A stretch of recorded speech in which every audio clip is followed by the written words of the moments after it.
विश्वासार्ह बातम्या, अचूक माहिती आणि जनतेचा आवाज. सत्याची खात्री, जनतेची शक्ती, लोकजागृती. खरं तर या ठिकाणी जो सांगोला तालुक्याचा अधिकारी सुधीर गवळी हा जो सीओ आहे, हा सीओ काय विशिष्ट पक्षाचा आहे का? हा सीओ विशिष्ट जातीचा आहे का? हा सीओ फक्त टक्केवारी घेणारा आहे का? हा प्रश्न या सगळ्या ग्रामस्थांना पडलेला आहे. माझं मत आहे, समजा मी धनगर समाजाचा आहे, कोण मुस्लिम समाजाचा आहे, कोण दलित समाजाचा आहे, अनेक मागासवर्गीय समाजाची या ठिकाणी लोक आहेत. अनेक ठिकाणी पान टपरे असतील, स्टॉल असतील, चहाची टपरी असेल, कोणतीही असेल.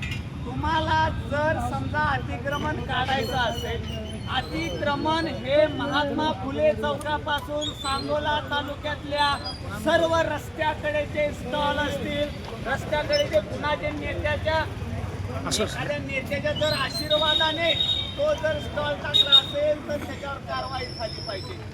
अशी जर कारवाई निपक्षपातीपणाने झाली नाही तर 100% या सीओची आम्ही बदली करणार आहे.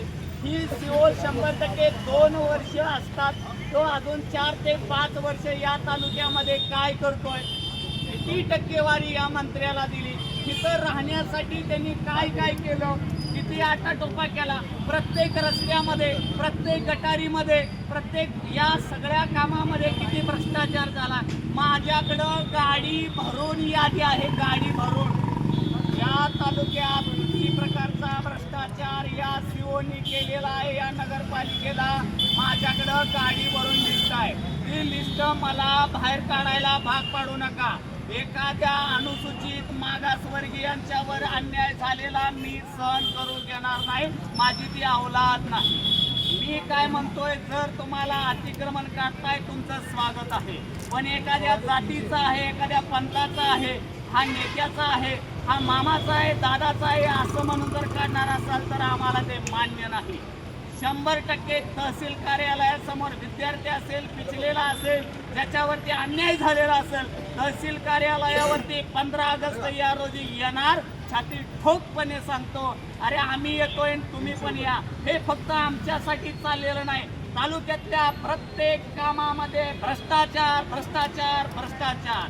ग्रामपंचायतीमध्ये भ्रष्टाचार, नगरपालिकेमध्ये भ्रष्टाचार, गटारीमध्ये भ्रष्टाचार, त्यानंतर त्या रस्त्यामध्ये भ्रष्टाचार, त्या डांबामध्ये भ्रष्टाचार, नगरपालिकेला आलेल्या पैशामध्ये भ्रष्टाचार, नगर परिषदेचा झालेला गोळा करण्यासाठी भ्रष्टाचार.